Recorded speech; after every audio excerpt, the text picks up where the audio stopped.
अमरनाथमध्ये भाजप उमेदवाराच्या कार्यालयावर अज्ञाताकडून गोळीबार, आरोपीचं नाव सांगूनही गुन्हा दाखल होत नसल्याचा माजी आमदार नरेंद्र पवारांचा आरोप.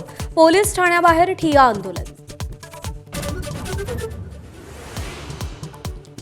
मुंबईत भाजप आणि शिवसेनेमध्ये जागांसाठी जोरदार रस्सीखेच सुरू. शिवसेनेला केवळ 52 जागांचा पहिला प्रस्ताव तर 125 जागांसाठी शिवसेना आग्रही असल्याची माहिती. मुंबईमध्ये आनंदराज आंबेडकर आणि जोगेंद्र कवाडेंच्या पक्षाला शिंदेंच्या कोट्यातून जागा देणार असल्याची माहिती. तर आरपीआय आठवले गटाच्या उमेदवारांना कमळावर निवडणूक लढवावी लागेल. आगामी महापालिका निवडणुकीत वंचित बहुजन आघाडीची काँग्रेससोबत युतीची शक्यता. हर्षवर्धन सपकाळांनी प्रकाश आंबेडकरांची भेट घेतल्याची माहिती. लवकरच जागा वाटपाचा निर्णय होण्याची शक्यता.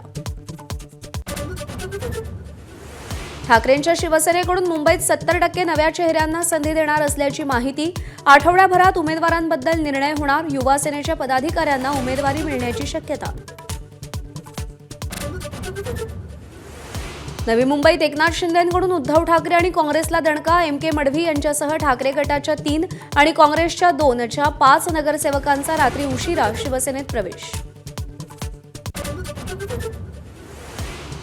मुंबईमध्ये आज शरद पवारांच्या राष्ट्रवादीची महत्त्वाची बैठक. काँग्रेससोबत की ठाकरेंसोबत जाण्यासंदर्भात चर्चा होणार. तर निवडणुकीसाठी इच्छुकांनाही शशिकांत शिंदेंकडून भेटीचं निमंत्रण.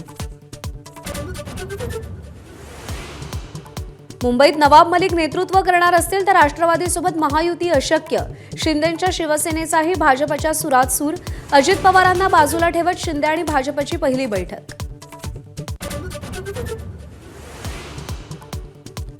कल्याणमध्ये भाजपचे माजी नगरसेवक अरुण गीध शिंदेसेनेत गेल्यानं पुन्हा एकदा वादाची ठिणगी. पाठीत खंजीर खुपसणार असेल तर आम्हालाही भूमिका बदलावी लागेल. माजी आमदार नरेंद्र पवारांचा इशारा. बनावट कागदपत्र प्रकरणी मंत्री माणिकराव कोकाटे यांची शिक्षा सत्र न्यायालयाकडून कायम. मंत्रिपदासह आमदारकीवर टांगती तलवार. येत्या 2 दिवसात अजित पवार चर्चा करणार असल्याची माहिती. तुळजापुरात भाजप आणि काँग्रेस नेत्यांमध्ये वाद. पंचायत समितीच्या कामावरून दोन्ही गटाचे कार्यकर्ते भिडले. निवडणुकीच्या निकालापूर्वी राडा झाल्यानं शहरात तणावाची परिस्थिती. पुण्यातील मुंढवा जमीन गैरव्यवहार प्रकरणी आरोपी शीतल तेजवानीला 8 दिवसांची पोलीस कोठडी. बावधन पोलिसांनी तेजवानीचा ताबा घेतला.